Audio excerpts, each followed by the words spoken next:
நிறையா ரோஜா மலர்களை பார்க்குறாரு. அந்த ரோஜா மலர்கள் எல்லாத்தையும் பறித்து அவர் வச்சிருந்த அந்த டில்மால எல்லாத்தையும் சேர்த்து எடுத்துகிட்டு போய் ஆயர்கிட்ட காட்டுறாரு.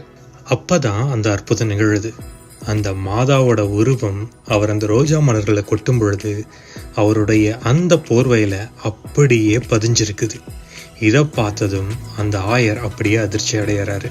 இந்த இடத்துல 2 அற்புதம். முதலாவது என்னன்னா, அந்த டிசம்பர் மாசத்துல வழக்கமா அந்த நாட்டுல ரோஜா பூக்களே இருக்காது.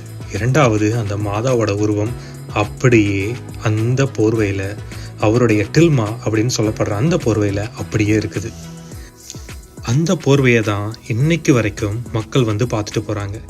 இன்னைக்கு வரைக்கும் யார் அந்த கோயிலுக்கு போனாலும் அந்த பீடத்துக்கு பின்னாடி இந்த டில்மாவை தான், இந்த போர்வையை தான், இந்த மாதாவோட உருவத்தை தாங்கின போர்வையை தான் இன்னைக்கு வரைக்கும் வச்சிருக்காங்க.